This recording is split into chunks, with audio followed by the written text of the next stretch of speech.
नमस्कार दोस्तों, आज की इस वीडियो में आपका फिर से स्वागत है।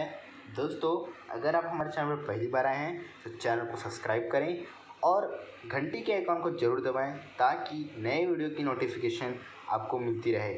दोस्तों, आज का हमारा टॉपिक है कि क्लास ट्वेल्थ सीजी बोर्ड है ना। क्लास 12 सीजी बोर्ड प्रबोध का मॉडल पेपर है जो कि 2020 का है। दोस्तों, किसका है? 2020 का। जैसे कि आपने थंबनेल में पहले से पढ़ चुके हैं, मैं पूरा इसको एक्सप्लेन करके बताने वाला हूँ। इसमें 4 सेट हैं दोस्तों, तो मैं पहले इन्फॉर्मेशन दे देना चाहता हूँ कि 4 अलग अलग वीडियो आएंगे। मैं उसमें पूरा एक डिटेल बताऊँगा कि कौन सा क्वेश्चन कहाँ से है और कौन सा क्वेश्चन क्या पूछ रहा है, हर एक चीज़ आपको बताऊँगा। तो वीडियो में मेरे साथ एंड तक बने रहिए। दोस्तों, हम नेक्स्ट पेज की ओर बढ़ते हैं। ये तो खाली इंट्रो था, यहाँ पर आप कक्षा भी देख सकते हैं यहाँ पर, ठीक है। मैं थोड़ा जूम आउट कर देता हूँ, देख सकते हैं यहाँ पर आपको कक्षा भी यहाँ पर मिल सकता है। प्रबोध मॉडल पेपर 2020 है ना, हिंदी आधार, आरो भाग 2, मितान और भाग 2। दोस्तों, मैं एक चीज़ बता देना चाहता हूँ कि आप यहाँ पर कंफ्यूज मत होना, क्योंकि जो आरो भाग 1 है वो आपका 11वीं का है और मितान भाग 1 जो कि 11वीं का है और मितान भाग 2 12वीं का है और आरो भाग 2 12वीं का है, ठीक है, हिंदी सब्जेक्ट का। दोस्तों, फिर हम आगे बढ़ते हैं। नेक्स्ट पेज में पढ़ लाता हूँ। दोस्तों, मैंने पेज पलटा लिए हैं, ठीक है। तो दोस्तों, ये मॉडल पेपर है Prabodh model paper set first है, हिंदी आधार का, कक्षा 12वीं का, ठीक है। तो सबसे पहले दोस्तों यहाँ पर खंड का देखिए, आप इस साइड को अभी मत देखिए, ठीक है। यहाँ पर आप फोकस करें, जैसे फोकस फॉर दिस खंड है ना, खंड अ पे फोकस करें। तो ये मैं बताने वाला हूँ कि इसमें निम्नलिखित गद्यांश को पढ़कर प्रश्नों के उत्तर दीजिए, ठीक है। ये गद्यांश है दोस्तों, इसको आप कक्षा 6वीं से ही सब करते आए हो। वैसे ये थोड़ा बड़ा हो गया है अभी आपके लिए, ठीक है। इसको पढ़ना है और यहाँ जो क्वेश्चन दिए हैं नीचे में, ठीक है, मैं इसको जूम आउट कर लेता हूँ, आप इसका स्क्रीनशॉट ले लेना, ओके।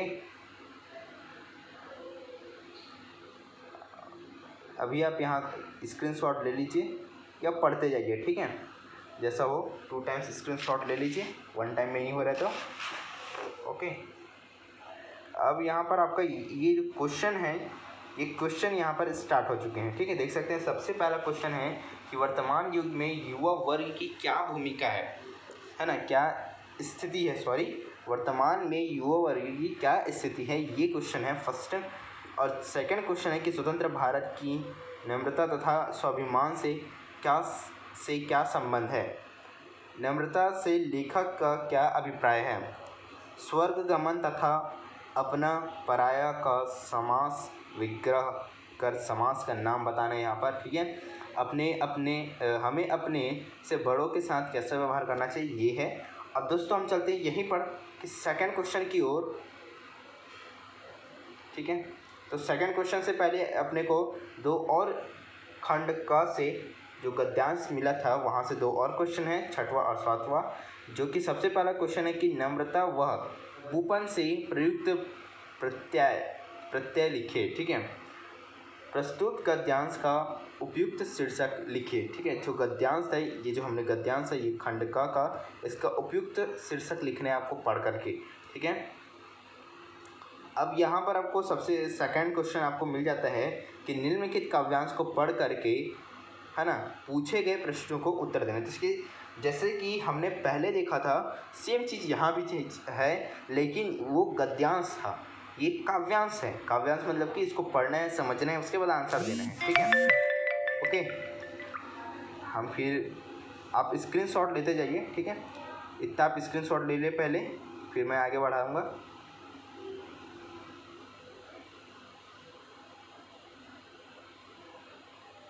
ओके, यहाँ पर प्रश्न पूछे गए हैं कि कविता में फूल और बौर तथा कोयल कंठ के प्रति कवि और उसकी प्रयासी के दृष्टिकोण में क्या भिन्नता है ना। जो कवि है और जो कवित्री हैं, मतलब कवि के जो, है ना, उनकी जो साथी हैं, उनका यहाँ पर क्या दृष्टिकोण है, उस प्रयासी दृष्टिकोण है, उनका प्रयासी दृष्टिकोण बताना है, ठीक है। कविता के आधार पर बताइए कि सौंदर्य के प्रति, है ना, उपयोग गीतावादी दृष्टिकोण रखने वालों का दृष्टिकोण का अंततः कैसा हो जाता है। ठीक है, अब हम सेकंड पेज की ओर चलते हैं दोस्तों। तो दोस्तों मैंने इसको और जूम कर लिया है ताकि आपको बड़े अच्छे से स्पष्ट क्लियर समझ आ जाए। ठीक है, तो कविता में यहाँ पर और क्वेश्चन बचा हुआ है।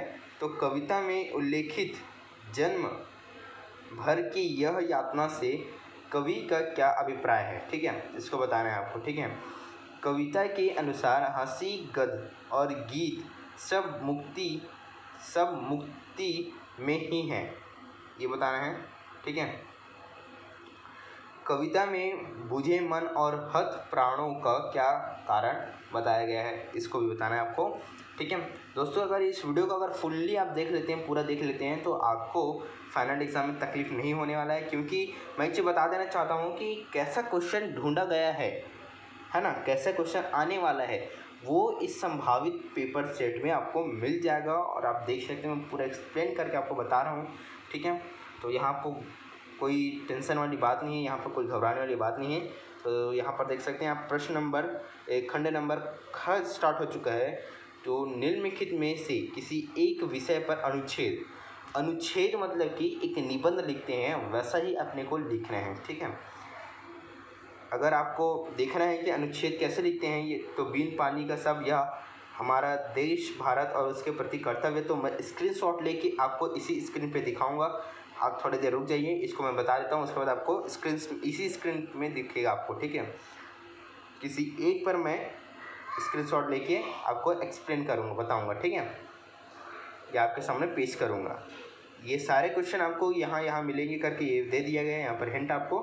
ठीक है, अब किसी दैनिक समाचार पत्र के संपादक को पत्र लिखे जिसमें जगह जगह है ना आवारा घूमने वाले पशुओं की समस्या की ओर जनता व संबंध अधिकारियों का ध्यान खींचा गया हो। मतलब कि आपको एक ऐसा लेटर लिखना है दैनिक समाचार पत्र के संपादक को जिसमें जैसे जगह जगह पर आवारा पशु घूमते रहते हैं, या पालतू कुत्ते वगैरह घूमते रहते हैं, है ना, उनकी ओर जनता व संबंध अधिकारियों का, जनता और जो उनसे संबंधित जो अधिकारी हैं वो आपके विभाग से, उनका ध्यान आपको क्या करना है, आकर्षित करना है, उससे अट्रैक्ट करने हैं।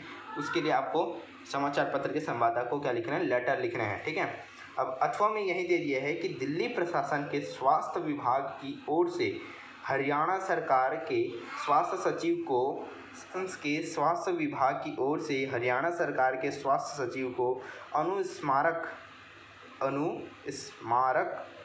लिखकर उद्योगों से उत्पन्न प्रदूषण को नियंत्रित करने का निवेदन कर। देखो, दिल्ली सरकार जो है, दिल्ली सरकार के स्वास्थ्य विभाग की ओर से हरियाणा के सरकार के स्वास्थ्य सचिव को अनुस्मारक लिखकर या आवेदन पत्र लिखकर उद्योगों से उत्पन्न प्रदूषण को नियंत्रित करने का निवेदन कीजिए। ठीक है, ये है। ओके, अब यहाँ पर है कि निम्नलिखित प्रश्नों के उत्तर या निम्नलिखित प्रश्नों के संक्षिप्त उत्तर दीजिए। ओके, संक्षिप्त उत्तर देना है। दोस्तों, आपने क्लास 11th में आपको याद होगा, तो बिल्कुल आपने संचार, है ना, ये संचार, आलेख, रिपोर्ट, ये सब आपने पढ़ा है। तो यही ये क्वेश्चन है जो कि क्लास 12th में रिपीट हो चुका है। ठीक है, ये कोर्स है आपकी क्लास 12th में। ओके, अब यहाँ पर फर्स्ट क्वेश्चन है कि यहाँ से कि सामाजिक संपर्क से क्या तात्पर्य है। सामाजिक संपर्क से क्या तात्पर्य है, ये यहाँ पर आपको वो उत्तर का एड्रेस भी दे चुका है। ठीक है, समाचार लेखन की विलोम स्तूपी पद्धति क्या है ना, स्तूपी पद्धति क्या है। भारत में रेडियो का विकास किस प्रकार हुआ है, इसको बताना है आपको। वॉचडॉग पत्रकारिता किस प्रकार लोकतंत्र का प्रहरी है। ओके, अब संवाददाता और विशेष संवाददाता में क्या अंतर है, इसको बताना है। संवाददाता जो कि टीवी अब देखते हैं, तो उनमें जो आपको बताया जाता है जो रिपोर्ट, वो संवाददाता के द्वारा ही उन रिपोर्ट को स्टूडियो तक पहुंचाया जाता है। ठीक है, चुनाव पूर्व सर्वेक्षण विषय पर एक फीचर लिखिए। चुनाव पूर्व सर्वेक्षण विषय पर एक फीचर लिखिए। ठीक है दोस्तों, नेक्स्ट पेज में मैं लेके चलता हूँ, मतलब साइड वाले में। ओके, अब मैंने साइड वाले पेज पे ला लिया, जैसे कि आपने पहले ही मेरे पेज पे देखा था ये वीडियो के। तो 7वां प्रश्न है यहीं से। ठीक है, जो कि आंखों देखी सड़क दुर्घटना विषय पर आलेख लिखिए। मैंने आपको पहले ही बताया था कि आपने क्लास 11th वगैरह में पढ़े हैं, याद होगा आपको। तो यहाँ पर प्रश्न नंबर 8 है कि निम्नलिखित काव्यांश को पढ़ करके पूछे गए प्रश्नों के उत्तर देना है। ठीक है, ये काव्यांश है, आप स्क्रीनशॉट लिए इसको, देख सकते हैं, स्क्रीनशॉट ले लें। अब ले लिया आपने, पढ़ लीजिए उसको। अब यहाँ पर जो काव्यांश दिया गया, काव्यांश के जो आपके क्या दिए हैं, क्वेश्चन दिए हैं, उसको सॉल्व करना है। कवि किसे सहन नहीं कर पा रहे हैं, कवि अपने प्रिय की आत्मीयता को बर्दाश्त क्यों नहीं कर पा रहा है, काव्यांश का केंद्रीय भाव स्पष्ट कीजिए, कवि भविष्य के प्रति है ना आशंकित क्यों है, ये है। और अथवा में एक और दिया है काव्यांश, है ना, इसको भी आप स्क्रीनशॉट ले लें। मैं जूम आउट करता हूँ ताकि ये बड़ा हो जाए। ओके, आप स्क्रीनशॉट ले लें क्योंकि ये थोड़ा सा लंबा है, और मैं जूम आउट कर देता हूँ आपके लिए। ओके,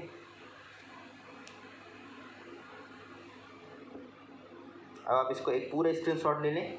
ले लिया आपने, अब मैं जूम इन फिर कर लेता हूँ। ठीक है, अब यहाँ पर भोर का आकाश किसके समान नीला था, हाँ, चौके के गीला होने का क्या आशय है ना, काली सील तथा स्लेट किसके प्रतीक हैं, काली सील को लाल केसर से धुला कहने का क्या आशय है। इस काव्यांश को आपको अच्छे से पढ़ना है, उसके बाद आंसर देना है। नेक्स्ट पेज में चलते। तो दोस्तों यहाँ पर फिर से है कि निम्नलिखित काव्यांश को पढ़ करके प्रश्नों के उत्तर देना है। ये काव्यांश है, देख सकते हैं। अब आप इसके क्वेश्चन को, ये क्वेश्चन है, ये इसके काव्यांश, इसको पढ़ना है और इसी आंसर देना है। ठीक है, अब यहाँ पर फिर से अथवा में है एक काव्यांश, स्क्रीनशॉट लें और पढ़ें। और इस नीचे काव्यांश का भाव सौंदर्य स्पष्ट कीजिए और काव्यांश की भाषा शैली स्पष्ट कीजिए। काव्यांश में प्रयुक्त रूपक एवं अनुप्रास अलंकार को लिखिए। ठीक है, अब उसके बाद प्रश्न नंबर 10 है, निम्नलिखित प्रश्नों में से किन्हीं दो प्रश्नों के उत्तर दीजिए। ओके, ये अगर आप चैप्टर पढ़ेंगे 12th के सारे चैप्टर, तब ये समझ आएगा कि आपको कहाँ से है ये। ठीक है, अब देख सकते हैं 11 नंबर प्रश्न आ गया। इसमें भी गद्यांश को पढ़ करके प्रश्नों के उत्तर को देना है। तो मैं थोड़ा सा स्क्रीन को आउट कर देता हूँ, स्क्रीन जूम आउट कर लेता हूँ मैं। ओके, अब इसके स्क्रीनशॉट ले लें। नेक्स्ट में हम चलते हैं, नेक्स्ट तरफ। ठीक है, तो यहाँ आधा दिया है, इसको भी स्क्रीनशॉट ले लें और नीचे जो दिया है क्वेश्चन, उसको आप सॉल्व करने की कोशिश करें। ठीक है, नहीं होगा तो मेरे को कमेंट बॉक्स में बताना, इसके लिए मैं फुल रिव्यू एक वीडियो डाल दूँगा क्वेश्चन आंसर्स के लिए। ठीक है, यहाँ पर आपको फिर मैं जूम आउट कर लेता हूँ ताकि आप इसको देख सकें, स्क्रीनशॉट ले लें। ठीक है, देख सकते हैं पूरा एक बार में आके है। मैं फिर से जूम इन कर लेता हूँ। ओके, बाजार के जादू का क्या अर्थ है दोस्तों, ये सबसे पहला चैप्टर है आपका, सेकंड चैप्टर होना चाहिए या फर्स्ट चैप्टर, ऐसा कुछ है हिंदी का। ठीक है, बाजार के जादू की तुलना लेखक ने किससे की है, फैंसी चीज़ों के विषय में लेखक का क्या मानना है, ये सब इसके क्वेश्चन हैं। ठीक है, उसके बाद फिर से आपका किन्हीं 4 प्रश्नों का उत्तर दीजिए। ठीक है, नेक्स्ट पेज में चलते हैं। तो दोस्तों यहाँ पर जितनी इंदर, ये दोस्तों बहुत ही मज़ेदार चैप्टर है, इसको आप पढ़ के ज़रूर देखना। ठीक है, आरोह का है ये। ओके, फेंकने वाले पर किस तरह से, ये सामाजिक मुद्दे पर बहुत अच्छा सा एक चैप्टर है, मज़ा है मेरे को पढ़ने में। ओके, गांव में हमारी ये ढोलक बजाने वाला भी बहुत अच्छा है, लुट्टन पहलवान, है ना, इसको भी पढ़ लेना। देख सकते हैं, हम आगे इस साइड चलते हैं, राइट साइड की तरफ। तो निम्नलिखित प्रश्नों में से किन्हीं 2 प्रश्नों के उत्तर देना है। धन की महत्ता पारिवारिक संबंधों में, ये दोस्तों ये आपका, ये आरोह में नहीं, आपको काव्यखंड में मिलेगा ये। ठीक है, काव्यखंड में आपको मिलेगा। ठीक है, इस सिल्वर बेल्डिंग की मुख्य समस्या, ये भी बहुत अच्छा है चैप्टर, है ना। जूझ की कहानी दोस्तों, ये भी बहुत अच्छा है चैप्टर, है ना। आरोह के सारे क्वेश्चन बहुत अच्छे हैं। ठीक है दोस्तों मैं ये जो प्रबोध मॉडल पेपर मिला है मेरे को, ये प्रबोध के मैंने जब कुंजी मार्केट से परचेज़ किया है, वहाँ से मेरे को मिला है। आप वहाँ से आपको भी मिल सकता है, लेकिन आपको कोई टेंशन वाली बात नहीं है, क्योंकि मैं यहाँ पर आपको इंक्लूड करा रहा हूँ, जो आपको मैं दे रहा हूँ ये चीज़ फ्री में और पूरा एक्सप्लेन करके दे रहा हूँ, तो आपको मार्केट से परचेज़ करने की कोई ज़रूरत नहीं है। ठीक है दोस्तों, तो अगले वीडियो में फिर मिलते हैं, तब तक के लिए जय हिंद, वंदे मातरम।